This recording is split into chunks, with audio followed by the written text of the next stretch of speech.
Dance with me. I got my red sticks. I'm a drummer too. Oh, look at them go.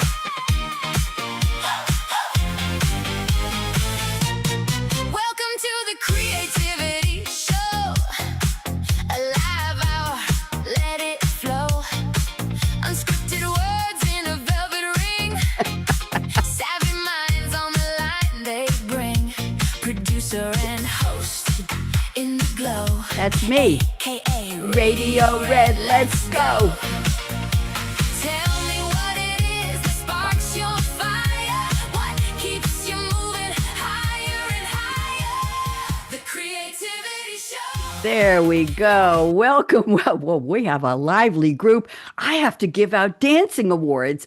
By the way, everybody, it used to be Read My Lips, and then it was the Creative Spark Show, and now it's Creative People Roundtable, because I wanted people to know that Jim and Carol and Julie are humans. You're not avatars, last I checked. I think you're real. So you're now Creative People Roundtable. Officially, you put that in your signature. I'm akaRadioRed, and there's nowhere I would rather be on a Monday afternoon here in severe storm weather, not Sevierville, Tennessee. Happy to be here, and it was a beautiful day. This is where we talk about creativity. We talk about what's unique to our styles, our methods, and what we share, what's in common. And we do a lot of discovering here on the show. We talk about bold ideas, real inspiration, cool conversations. What can I tell you?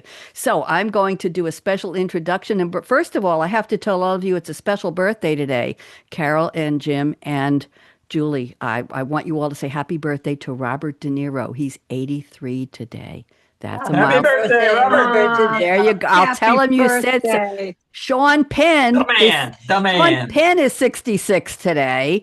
Belinda Carlisle from the Go-Go's is 68. Donnie Wahlberg from Blue Bloods, Boston Blue. And do you know that New Kids on the Block is making a comeback in Las Vegas? Every time I go on Facebook, there's pictures of them in their sparkles and dancing and jumping all over the stage. They're not kids anymore.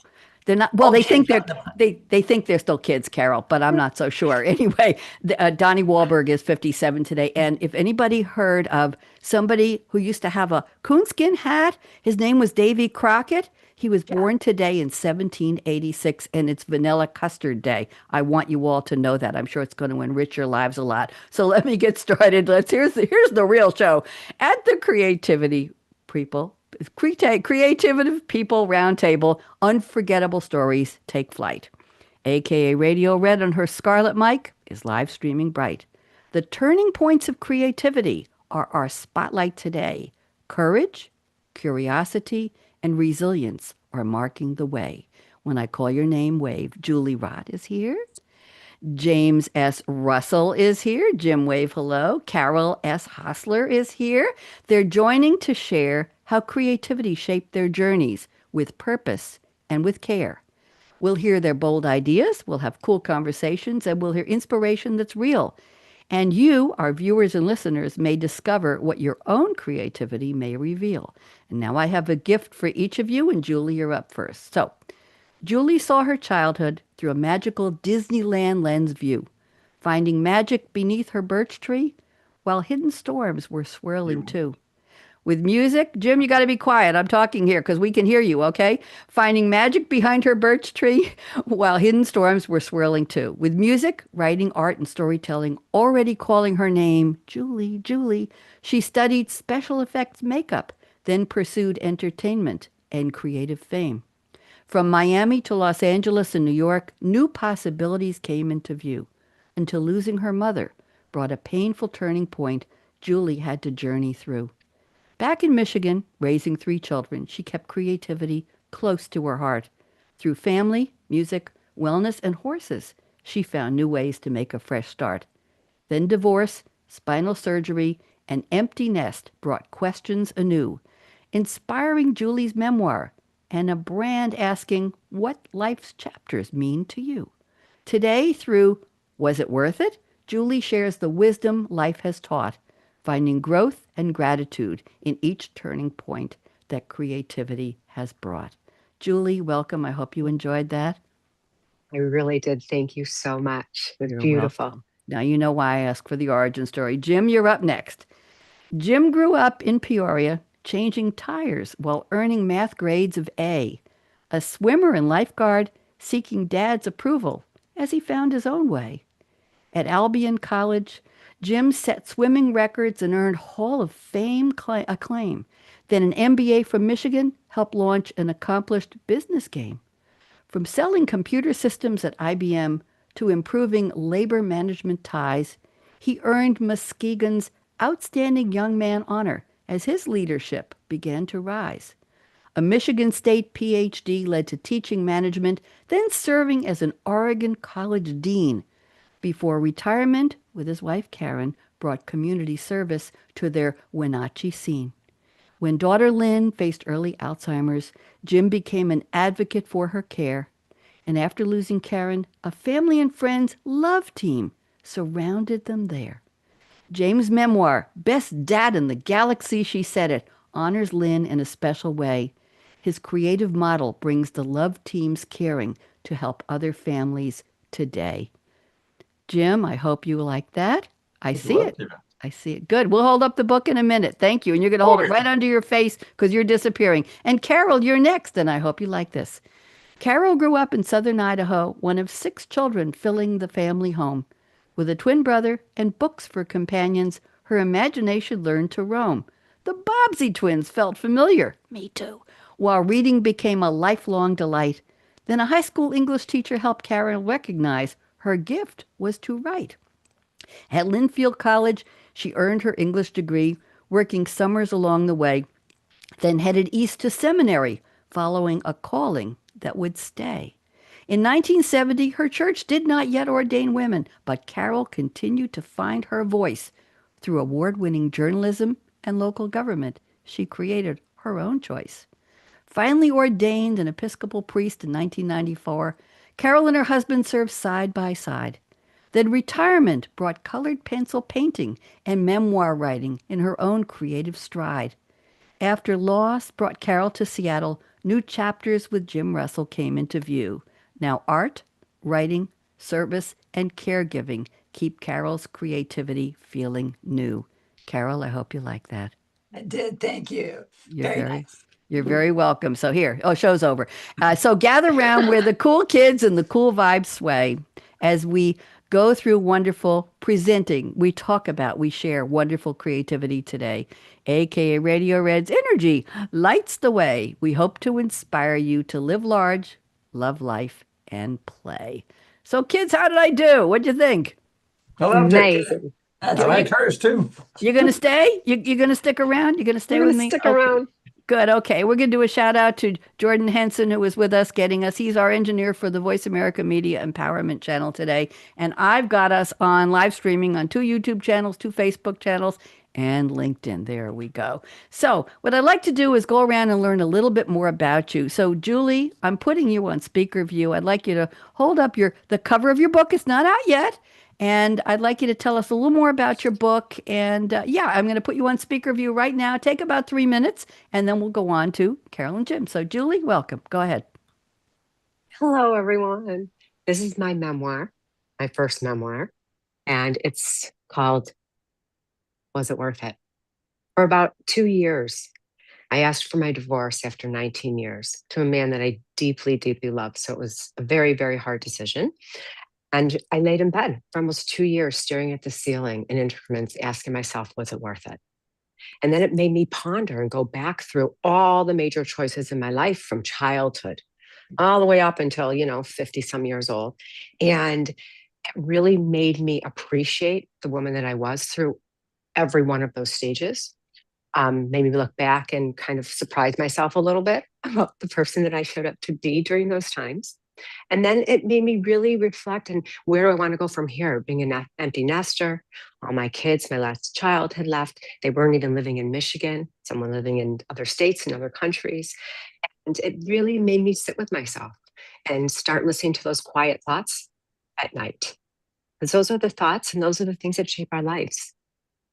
Very, very nice. And how did you come up with that? I know it's your brand, it's your title. Was it worth it? It's something that a lot of us say in the normal course of conversation, right, Julie? But what made you think that would be? I like it. I'm complimenting you on it. But what made Thank you you. think that it would be something that people would say, yeah, I ask myself that all the time. It's an interesting title. Just tell me a little bit It, about how you picked it. Go ahead. it was the same question that just over and over was repetitive in my mind, morning, noon, and night. Was it worth it? Was it worth it? I could have stayed married. We loved each other very much. We could have figured out a way to make it work, but it wasn't true to either one of us. And I love myself more than to live a lie, so to speak. And as that question kept arising and I kept asking myself, was it worth it? I would go through all these moments. I'd be like, yeah, that was worth it. No, that wasn't worth it. And then as I started talking to people, I realized that it made them ponder. It made them reflect on the choices that they've made in their life. And then it realized, well, this is a little bit bigger than just me lying in bed at night, asking myself, was it worth it? It pertains to everybody because they say not to look in the rearview mirror, but sometimes we have to look where we've been to know exactly where we want to go. And more importantly, where we don't want to go. And where we don't want to stay, right? Where we don't 1000%. want to stay. Yes. One of the ways to get people to open up is to ask a question, not a yes or no question, but No. a question that ponders a little bit more deeply. So you did that. Julie, I like Thank it. you. Thank you so much. And when is the book coming out? Late September. Okay, that's not so far away. It's already the Not so far away. 17th of August. Carol is cheering Yeah. you on already. I saw that thumbs up, Thank Carol. you, Carol. Now, we have a little bit of a challenge here. We tried to get Carol and Jim in separate rooms, and we had a little technical issue there, and Carol was frozen, and we don't want her frozen. We want her all warmed up for a great discussion here. So I'm going to put the both of you on speaker view, but I'd like you to go first, Jim, because you're in my speaker order that way. And I'd like you to tell us a little more about your book. You can hold it up, hold it right under your chin, because you don't have a green screen, and it disappears. That's it. I'm putting you on speaker view with Carol, and then Carol will go next to you. Right under your chin, Jim. Right under I your got chin. it's That's it. Okay, Jim, why don't you talk? Tell us a little more about the book. Best Day in the Galaxy. The book started basically when my daughter was diagnosed with Alzheimer's at the age of 51 and three teenage sons and divorcee. And she looked at me with my wife sitting right beside me just after we'd been to the neurologist. She had advanced early onset Alzheimer's. And she said, Dad, I'm going to be happy. And I knew that wasn't going to be true because I took care of my mother for a number of years where she had Alzheimer's. And I know what Alzheimer's did to her, was going to do to her. And all I could think of saying, well, then I'm going to write your story.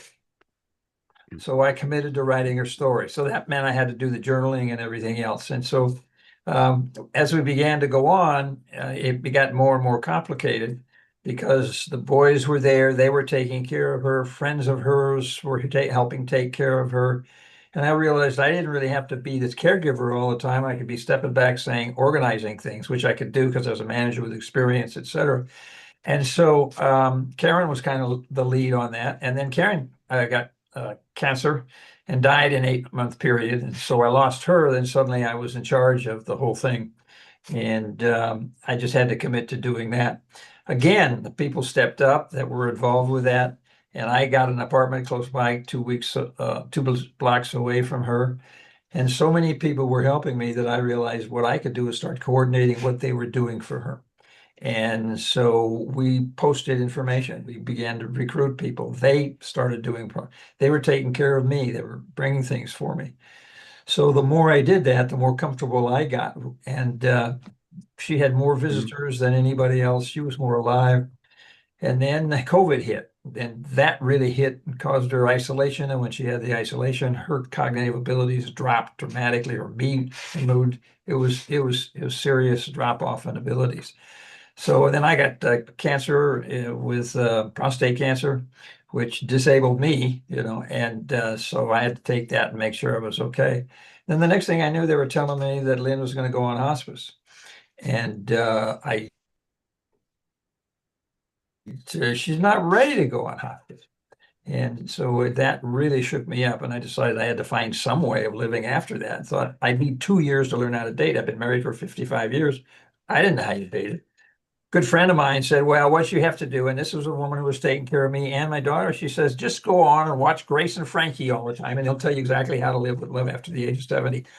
And it was absolutely true. So I watched that every week, once a week. So that was my way to get through that day. So then, is it taking too long? No.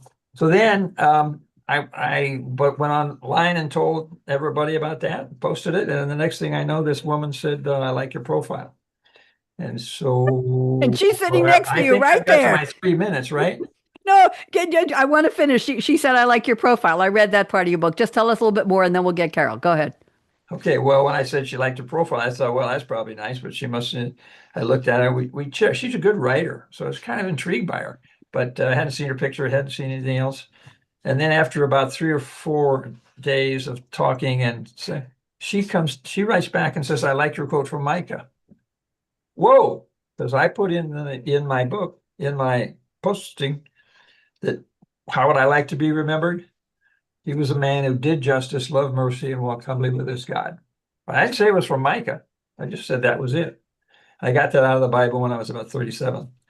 And the next thing I know is I write back and say, wow, no other person in the 8 months I'd been online had even said one word about it, which I thought was the most important part of mine. She said it. So I kind of looked at her profile a little bit, sent it back, and I said, she went back and said, I like a quote from Micah. She knew it was from Micah. She knew it from, and that's a perfect part for us to switch over to Carol. All right, Okay. you hold that thought. That was a great intro. I don't usually do a tag team with a couple on the same camera, but this is going to be fun. Carol, okay, let's take up, if you don't mind, let's take it from you were online. What were your expectations, and how did you find Jim's listing, his post? Go ahead, tell us. Sure. I went online. I was in the senior living campus, and I said to my best friend, I wonder what it would be like to be with a man. And I heard myself say that a man again, because I was married 50 years. And finally, I thought, well, I guess I really am curious about that. And that night on TV, an ad for OurTime.com came on. And so, okay, I will. So I posted, and the last thing that I would post would be that I was an Episcopal priest. I mean, that would be a way to kill any opportunities, right? So I talked about traveling, work I'd done with my college roommate in Cameroon. I talked about, one of the questions was, tell about a time you got in trouble. So I wrote how I got arrested in the Pentagon in 1969 for demonstrating against the Vietnam War. And all of this was to make sure that he got the true picture of where I was coming from. So yeah, that's what he saw. And it wasn't until maybe 3 or 4 phone calls when I realized that I was really liking, we hadn't met in person yet. We Zoomed. But You picked me up on Facebook. yeah. Oh yeah, I read all of his Facebook. That's how I knew he was the real thing, you I know. was posting about my daughter. That's where it came from. You weren't stalking him. You were just looking for information, right, Carol? That's right. I had to make sure he wasn't. I knew. I had to make sure he was a real person. I swear Thank I you, saw him Julie. outside my apartment door one day, but she said no. Except when I was in Arizona. No. I'm intrigued. I went to a full gallery group view here because I wanted Julie's smile in here on the picture. I'm intrigued that you picked Grace and Frankie because I watched that show. I was an avid fan. I loved it season to season to season, and I never would have thought of that as a dating instruction show. I didn't pick it. I didn't pick it. Your friend told me. Remember I told you that everybody was taking care of me? Yeah. In a love team, they take care of the caregiver too. I told her that she says, I want to call you dad. I said, okay, I kind of think of you as my daughter. And I said, well, I'm thinking about dating, but I don't know anything about it. She said, watch Grace and Frankie. Yes, ma'am. So when he told me that, I said, what episode are you on? And he said, season 3, episode 5 or something like that. And so I binge watched it and just died laughing every single episode. So when we met for our first date, we could tell about the lunch we had. But before I forget my train of thought, I invited him back to my apartment to watch Grace and Frankie. And he said, well, what episode are you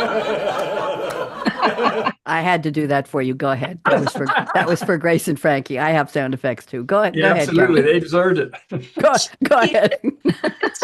So he asked me what episode I'm on, and I said, well, season 3, episode 5. And he could not believe I'd binge watched. I thought, So she said, let's go back to watch Grace and Frankie. And I thought, Oh, yeah. And And Don't now I'm forget, putting read you two everything back about on. me. I've got.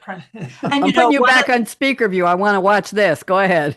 one of the things that was so important for me that I learned from watching Grace and Frankie was, and that he liked it, was that he was so lighthearted and could laugh about sex and laugh about anything. You know, it's important to me that life is to be spent in a lighthearted way. So lighthearted way. Yeah. You two are quite a surprise. You really are. Well, you I see, get and the reason I got more interested is the third. She said to me, "By the way, I've a retired Episcopal priest." She hadn't put that in there. What? I pictured her right in front of St. Mark's Cathedral in a robe and everything else. And I thought, I'm writing my book. The two of us could talk together. We'd go to more organizations. I invited her to join me.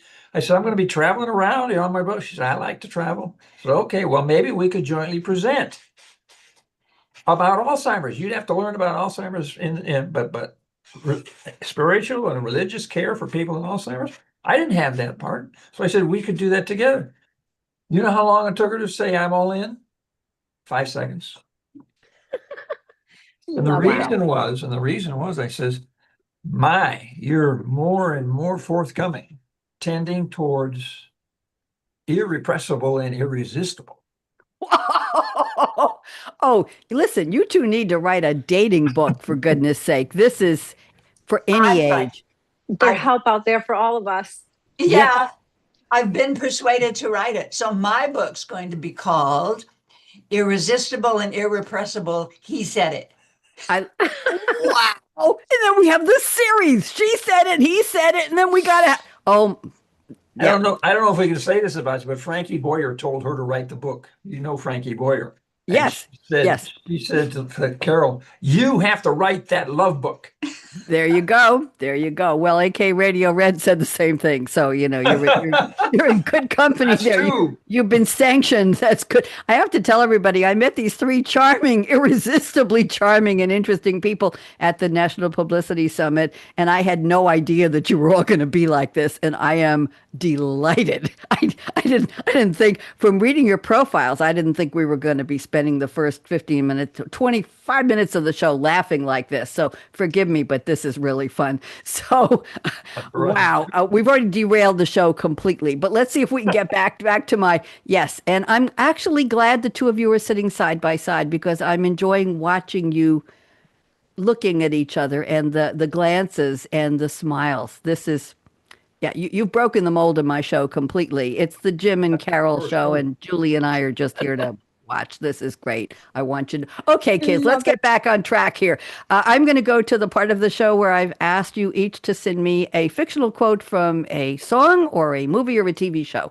And we're just going to do this real quickly because I want to get to the creativity part where we're going to do a real roundtable. So, Julie has picked a quote from Ben Whitaker, played by, did you know it was De Niro's birthday? You did. I did not know. You didn't know? It's De No. Niro's birthday and you picked a De Until you Niro told, quote. I know. A month ago, you picked. I Oh, know, I Julie. did not know. Oh, Julie, this is getting good and better and frightening at the same time. Okay, so she has picked a quote from Ben Whitaker, played by Robert De Niro. The movie was The Intern, 2015 comedy drama. And Ben Whitaker uses this exact phrase, I'm going to read this in a minute, during his video cover letter for a senior intern position.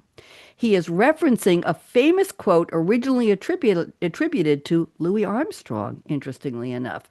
Okay, The Intern was released in 2025. Here's the plot. I don't know if you saw it, Jim and Carol. The Intern, a 70-year-old widower, Ben Whitaker, a retired executive from DEX to EX1, finds himself bored with retirement. Duh. He applies to fill the newly created position of senior intern at About the Fit, a fast-growing e-commerce fashion startup in Brooklyn. He impresses everyone. He's assigned to work with Anne Hathaway, who is, from Devil Wears Prada and all that. She's the CEO, and she's skeptical. And anyway, blah, blah, blah. It's a great story. So here is the quote that you have selected, Julie, and I've added a little more from the actual movie clip. So I'll tell you when the part comes. He says, I read once, musicians don't retire. That's what Julie said. They stop when there's no more music in them. And he says, Well, I still have music in me. Absolutely positive about that. And I think that quote, not only for Julie, but I think Carol and Jim are not. Yes, yes, yes. Julie, I think that's the quote of the month. But Julie, I'm putting you back on speaker view. Tell us why you picked it, please. Go ahead. Well, Nancy Meyer's one of my favorite writer and directors, so I love her movies. So when I watched The Intern, it was like, oh, it was so heartwarming, and I love Robert De Niro. And when he is on that his little iPad doing his little interview, and he says that, it was like it hit me so hard. I felt it in my underneath my skin and running through my veins, and I'm like, ah, it's the music of life, right? And the song doesn't end, and the albums don't stop until the music does, until we have nothing left inside of us. I said, and that's how I feel with life. I still have so much more. It's a new chapter, new beginnings, but yet there's so much music left in me. I love that. And there's a beautiful song by Patty Austin and James Ingram, a duet called How Do You Keep the Music And you Playing? playing, I yes. cry I every know time I that. play that song. How do you Love keep that the song. The music music playing? playing. Yes, and How do Jim and you? Carol, we've all, I think Oh, we've all yeah. tried to figure that one out, and some of us have. Some of us, the music is still playing. Let's go. Thank you, Julie. Jim has picked a Thank you. quote from Scaramouche, a 1952 romantic swashbuckler film loosely based on Raphael Sabatini's 1921 novel and the 1923 film version starring Ramon Navarro. I don't think anybody's around who remembers that. It was also in a 1923 silent film. The phrase was featured as the first text. They call it intertitle to introduce the main character played in that movie by Raymond Navarro. Okay, famous people were in the movie: Stuart Granger, Eleanor Parker, Janet Leigh. Remember? Yes. Mel Ferrar. Oh, so many people. It was filmed in Technicolor. It was an MGM production. Okay, so here is the quote that Jim has selected, and this is lovely. He was born with a gift of laughter and a sense that the world was mad. Jim, another fabulous quote. Go ahead and tell us how you picked this one. Go ahead. Well, I like the quote from the beginning because I knew the madness that he was talking about is not the kind of people being angry and things. And I read the book before I saw the movie. And then, of course, you wrote back to me and said, that's not a quote in the book. And I saw, so we found the movie, and then I watched the movie. I said, well, wait a minute, the movie's not the book. But I took the Scaramouche because it had to do with a man who was highly principled, skilled, worked, cared for people, was interested in justice. So it just fit my whole feeling of the do justice, love mercy, and walk humbly with my God. As you know, in the end of the movie, he doesn't kill his opponent, which he could have, but he mercifully let him go. So I just thought that was a style that I could enjoy because I've got a sense of humor, and I really want to make sure that I'm on the side of granting mercy and justice at the same time. Very well chosen. Very well. Carol, it's your turn now. Carol has picked a classic quote. I get this from about 5 people a year pick this, and it's something that are words to live by. And I have used this just in parlance, in conversations. Master Yoda, played, of course, voiced by Frank Oz, to Luke, played by Mark Hamill, Star Wars Episode V. That's 5 in Roman numerals. If anybody didn't get that lesson, I don't know if they teach Roman numerals anymore. The Empire Strikes Back, 1980. Epic space opera. I still haven't figured out what a space opera is. Space opera film. It's the first one in the trilogy, and it's Yoda's most memorable quote in all of Star Wars, based on a story by George Lucas, produced by Lucasfilm. Oh, it's the second film in the Star Wars film series, 5th chronologically, sequel to Star Wars, blah, blah, blah, blah, blah. Okay, let's get to the quote. And Carol, you're going to tell us why you picked this. Do or do not. There is no try. Hello. Love this. Carol, tell me more. Well, I started watching Star Wars when my 2 boys were like 3 and 5 and watched all of them through their growing up years. Love Yoda, love Yoda. So I picked it because all of those years when I couldn't be ordained, I had to do something else. And I wasn't trained for anything else. So I had to fake it till I made it in a number of really great variety of mini careers. From being a journalist, I knew I could write, but I'd never been a reporter. Award-winning journalist. Being a columnist, award-winning columnist. being a museum director, I'd never been a museum director. I have no anthropology or archaeology background, but that's not what they wanted. They wanted somebody with the communication skills and so on. So I couldn't try. I had to just do it.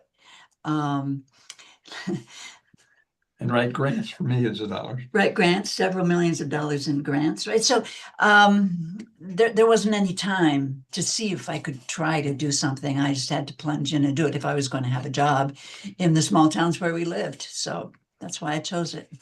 Thank you very much. And the reason I use it for myself a lot is the light switch, unless you have a dimmer, the light is either on or off. Having the light off is a choice.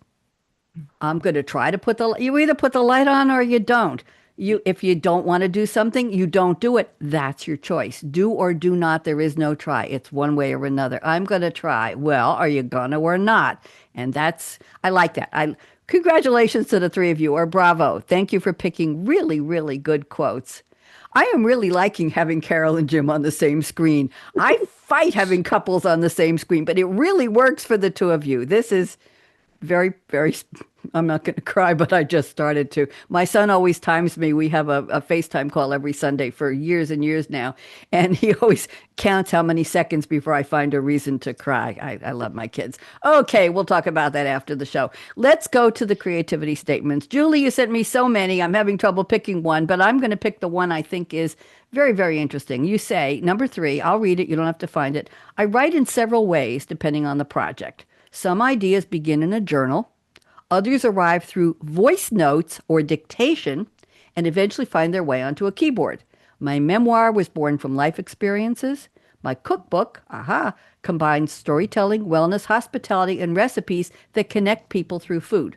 Whether I'm writing a song lyric, a chapter, or a business concept, I start with emotion and purpose before focusing on structure. And you say your most creative hours are between 4 and 8 in the morning when there's stillness.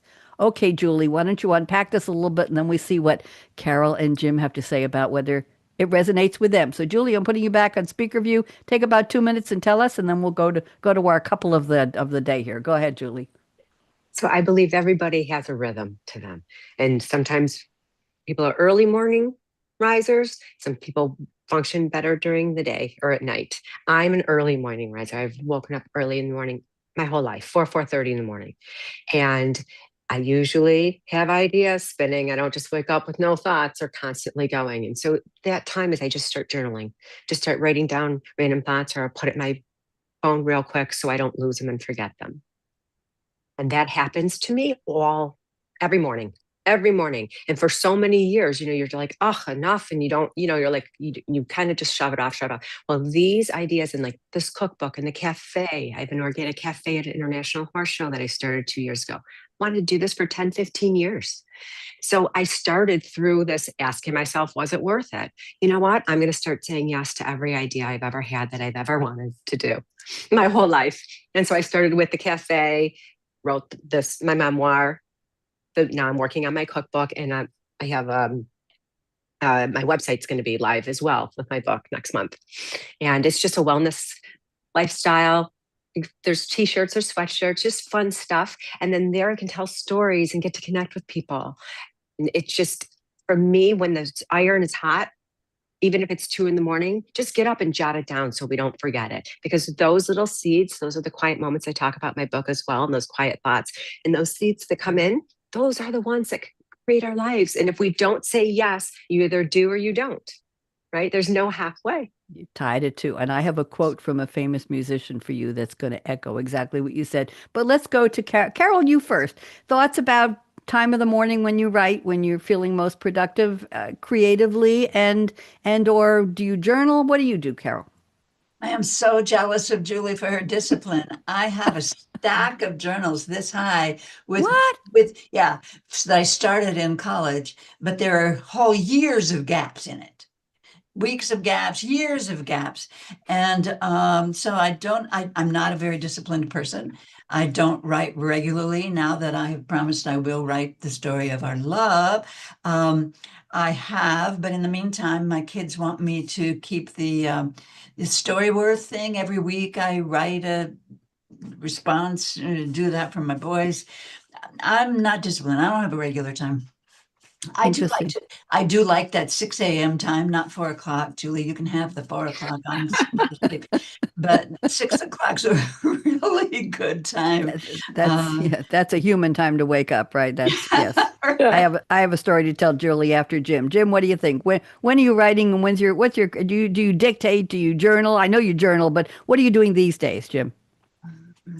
But what I'm doing now is we're working on the things that complement the book, and that's one of the love team. I don't know if we showed you that yet, but what I have in my mind is some idea that's ticking at me. It's pushing me. It's pricking me. It's saying something. It's not working right. It's not the way I like it. So I just think about it, and I think about it, and I think about it, and it just goes over and over and over. So I'll lay in bed. I'll just sit in my living room, and I'm thinking about it, thinking about it, and then all of a sudden slices from one place come in or something like that, and suddenly there's links that make it really creative. And I just absolutely trust my muse that click's going to come. And that's when I know that it's worth really working on. So then I work on it because it fits. It sinks. And then when I get it and I know it's absolutely perfect, then I show it to people really intelligent who can look at it and say something and say, no, I don't think you look at this, get over with this, everything else. And people that I highly respect, then I've got to make it better. So then I make it better. And then once I feel like it's really good, then the third thing is perform beyond expectations. Give it to the point where it really pops in terms of creativity. Very interesting. And I'm going to read you all what I was just telling Julie about. David Byrne, who was the front man from the rock group Talking Heads, musician David Byrne, was on a podcast called How Ideas Happen, hosted by Stephen Johnson, a writer. And here's what David Byrne said, and I think you'll all appreciate this. Sometimes I have just the title of a song that comes to me, and I write it down. And I go to myself, expand on that. I think there's something there. I also have in my computer a whole lot of musical ideas that maybe have a melody, a nonsense word melody, waiting for words. But usually I need something to start with. It's hard to start from nothing. I'll accumulate, here we go, Julie. I'll accumulate these very little beginnings. And when I come back, I've got something to build on. And then there's one more part of this. He said, or Stephen Johnson, this was part of what I copied out of the transcript. Our minds fizz with fragments of ideas, puzzles to ponder, clues on how to fix a problem, right, Jim? Most of us undervalue that chatter. Writers and artists systematically capture the little beginnings. And he says he goes back to these fragments and he gives himself time and he says, now do something with it. What do you think? Jim, does that resonate with you too? Absolutely. Absolutely. Yeah. Isn't that cool, Julie? It's interesting because puzzles, he talks about puzzles. And I see every idea I have comes to me in their puzzle pieces. And I do a ton of puzzles when I get really overwhelmed. I sit on my iPad and I'll do puzzles to help organize my thoughts. What kind of puzzles? What do you do? I love food puzzles. Don't ask me why, but maybe because my Really? cafe. So like I'll do, like they'll have beautiful glasses of drinks and baked goods and what have you. And so I like to do food puzzles, and it's mindless, but I can it like organizes my thoughts. Interesting. I play Wordle, Strands, Connections, and the New York Times Mini every night, and I share the scores with about 6 different friends. And I have friends who can do the Mini in 38 seconds. My best time was 36 seconds, but I'm running about a minute 12 now. It's terrible. A minute 12. I mean, laggard me. What I wanted, and I also do Words with Friends, and I have a woman named Lynn.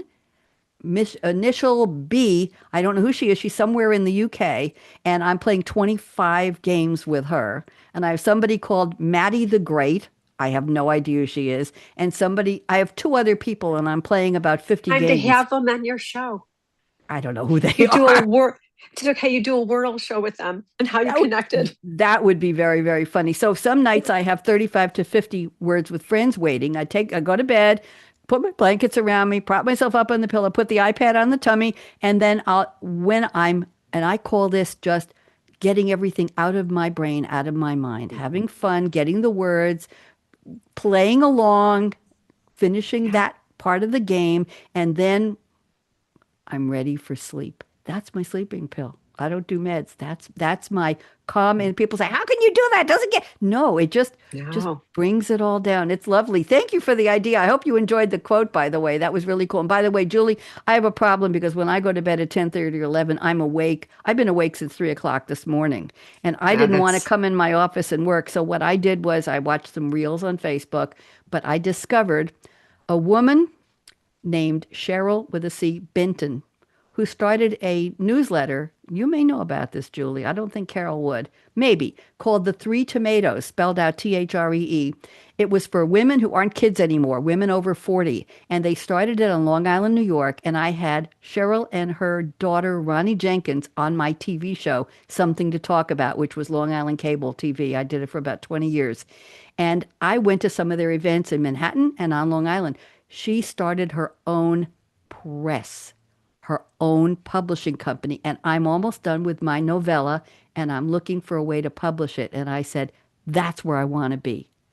A woman, she's got about 40 authors who she's published already. She's got a package. It's not cheap, but it's not outrageous. She provides the services, and I'm going to contact her tonight or tomorrow and say, remember me, Cheryl, you and your daughter were on my TV show.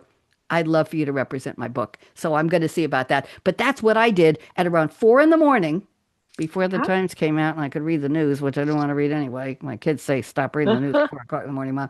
I found her website. I found her price list. I found everything. I said, oh my God, I've been looking for a publisher. This may be what I was meant to do. But the problem is, if I go to bed at 10:30 or 11, I'm awake in the middle of the night, 4 or 5 in the morning.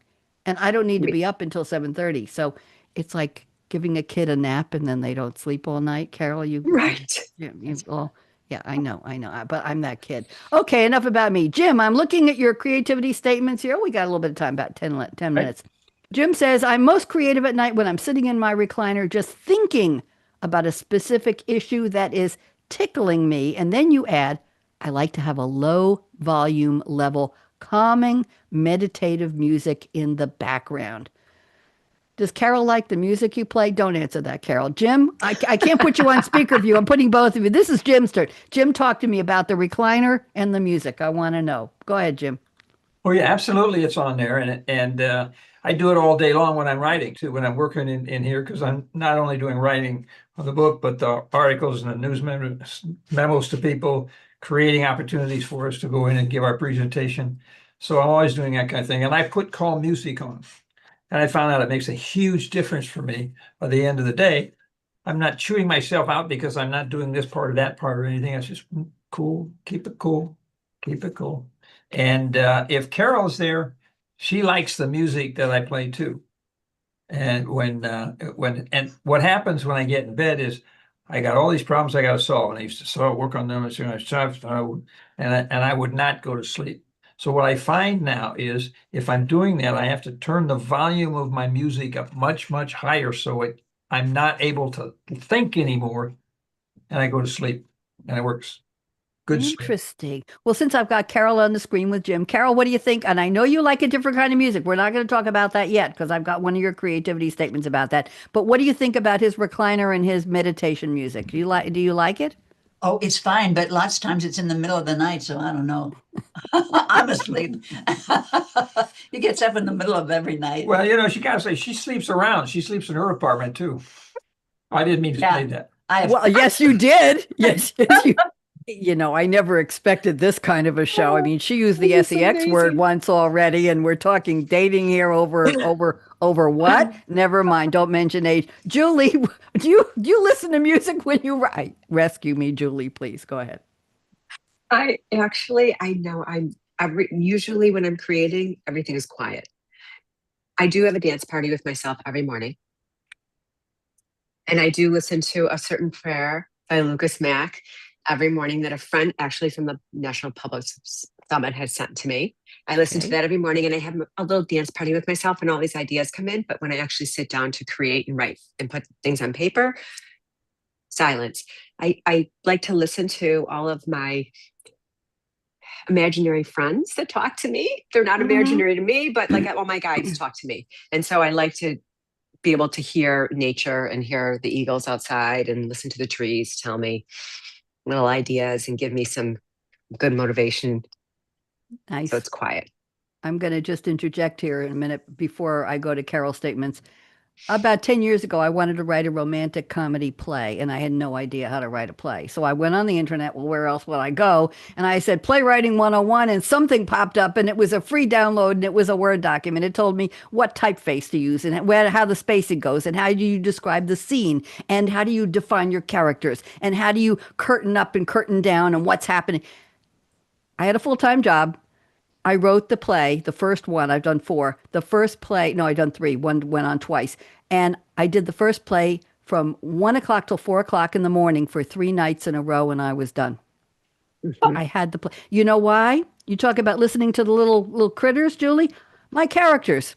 They were right here. And Carol and Jim, my characters met on a dating site that used numbers instead of names. And they met in front of Penn Station, New York, and we got a green screen. And my 3 community actors who were friends of mine performed it in my TV studio. And I'll send you all the link. It's on my Vimeo I would love channel. to see that. And we had them, and I had a visual, a green screen visual of a van with the door open, with them getting in and them standing in front of Penn Station. And we did the audio of all the cars and buses and everything in New York. And they're sitting in an empty studio with a green curtain behind them.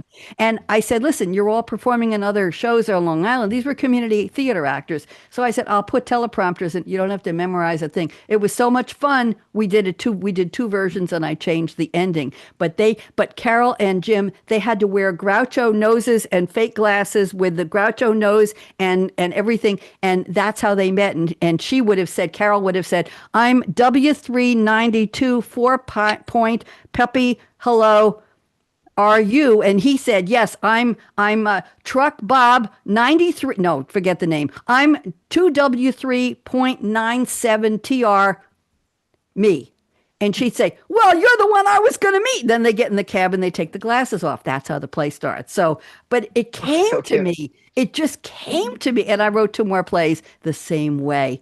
But sometimes that middle of the night is wonderful. Carol, let me get this in. We got plenty of time. 6 minutes. That's like the world here. Carol says she is a colored pencil painter, and she likes creating while listening to, wait for it, Baroque music. Okay, now I have to ask, does Jim like the Baroque music, or don't you play it for him, Carol?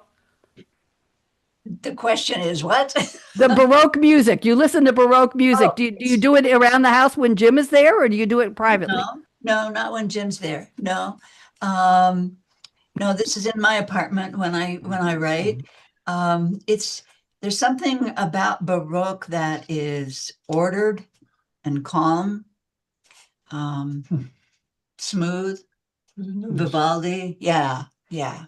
Love it. Okay. And tell me about being a colored pencil painter. What does that mean? What do you do? Colored pencils? You paint, draw? What do you do? Well, it's like colored pencils, but it's not your grade school colored pencils. They're professional grade colored pencils that you can blend them. And so when you're doing I call it a painting because it's not, something from a color book.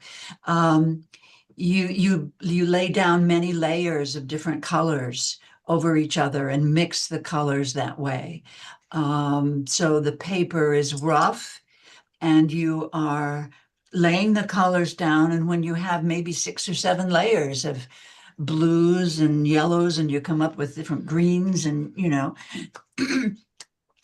in the end you burnish it, which means you essentially crush the tooth of the paper. The tooth of the paper is the roughness of it. If you imagine microscopic sticking up. And so you're crushing the tooth of the paper so that all those layers of color that you lay down merge and create a depth of color and so forth. Are these wet pencils? Are these wet pencils or dry, Carol? Wet pencils or dry? They come both. I use dry. Interesting. I've never heard of that before. I use Prismacolor. Thank you. I use Prismacolor. There are other very good ones. Yeah. She showed them in museums and here in West. Jim, yeah. do you use the colors also, Jim? Do you paint or draw like Carol does? No, not at all. No, you don't. Julie, do you paint or draw? Carol disappeared. Julie, do you paint or draw? I don't. Okay. But I love it. My kids do. My daughter's an artist. She went to art school. Very nice. I stopped at 300 paintings in my house, and you should have seen when I moved from Durham to 300. Tennessee. Whoa. I have about 300. I paint Wow. usually 5 or 6 in a weekend. Carol's going to show us something. Carol, hold it up right underneath your chin. Oh, no, wait a minute. We don't want you to disappear. I think we're going to give it to, there we go. There we go. Hold, Keep tip going. it down. Tip it. That's it. That's it. That's it. It's gorgeous. Do you have a name for that? Wow. Beautiful. It's a triptych. Give it to Jim. Let Jim hold it. I think he can get it for us better in front of his shirt. Jim, hold it right in front underneath your chin if you can. See, we're losing you on no, the background is showing up. We saw enough, I think. Julie, you saw it, right? Yes, it was It's beautiful. beautiful. Yep. Okay, Carol, try one more time. There we go, Jim. All right, tip it down. That's it. Tip it forward. Little bits and pieces. Jim's gone too. Okay. All right, put the painting. Carol, it's gorgeous. Thank you. Do it. Thank you. That's because you have a virtual background and you don't have green screen, so it's swallowing up the picture. But we saw. I have a couple things to read to you, and then we have to go. And I'd like you all to stick around because I want to talk afterwards. If you have a few minutes, okay? So just quickly, a couple of quotes for you. This is from Lucy Maud Montgomery, who wrote Anne of Green Gables back in 1908, the Canadian novelist. And chapter 19 is entitled, you're going to love this, it's titled A Concert, a Catastrophe, and a Confession. How about that for a chapter? Is that a cool That's name? amazing. And here is the quote I love. I read this every week on the show. Something just flashes into your mind, so exciting, and you must out with it. If you stop to think it over, you spoil it all. Interesting. Isn't that good? And then here's one from Glinda, the Good Witch of the North. By the way, The Wizard of Oz debuted today in 1939 at the Loew's Capitol Theater, I think, in New York City after it had a Hollywood debut in 1930. Oh, something just crashed outside. We are getting a storm. Here's the quote. You had the power all along, my dear. And I think that applies to all of us. And let me now read you one of my poems I write with a poetry group online. Every week we get a prompt every Wednesday. And during April and November, we get a prompt a day. And I usually write 3 to 5 poems. I have about 795 poems so far. And we share our poems on the website, and I can send you all the link, and then we comment. And it's a lovely community of poets. So here is one of my acrostics. This is from July 24th, 2024. And the prompt from the moderator was night shift. NIGHTSHIFT. And I wrote a poem where each of those letters is highlighted in a different part of the poem. And I'll nod when I get to the letters. Here we go. This is dedicated to the 3 of you. Never quite really at rest. It's the life of a creative. Going, gripping, gyrating, growling, groaning, growing, highs and lows, flowing on a mental Mobius strip. The days are the nights are the days again, shifting off and on, into and out of gear, hoping for unique brilliance even once. It's a calling, command, curse, roller coaster, finding eureka, euphoria amid frustration, fears. Thus is the life of the creative. I hope you enjoyed that. Is that Love cool? that. And I have one, because Carol is Amazing. laughing, I'm going to read you one. This was, the prompt was write a blank like blank something, meaning fill in the blanks. Well, I liked blank like blank. So this is BLANKLIKEBLANK. Here we go. Believe in love always. Never kiss a leprechaun in a kayak. Every boat's like a nervous kangaroo. There you go. That's a straight acrostic. Okay, in 2014, I closed my show with the top 10 tips for women, and you don't have to listen to this, Jim, but the top 10, number 1 was aspire to be Barbie. The biatch has everything. That was 10 years before the movie. Even Jim liked it. And here's the final closing, and then I'll play the music, and we'll stay and talk. Here we go. Work like you don't need them. Oh, I'm sorry. Life is short. Break the rules. I'm good at that. Forgive quickly. I still haven't figured that one out. Kiss slowly. I think Carol can talk to us about that. Love truly. Laugh uncontrollably. Everybody laugh with me. 1, 2, 3.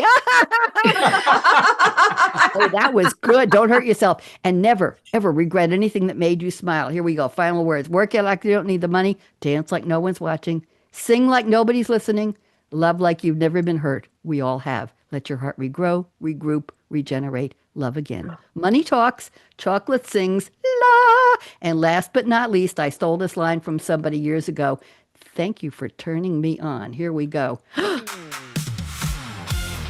Dance our way out.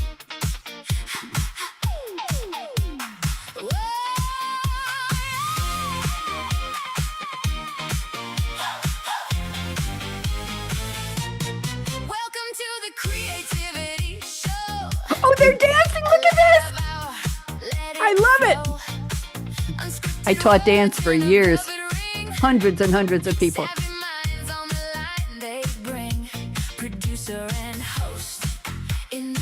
That's me. I'm glowing, Julie. I'm glowing. Let's go. Love it. What sparks your fire? We got to do one of these. You're in. Oh. Back again.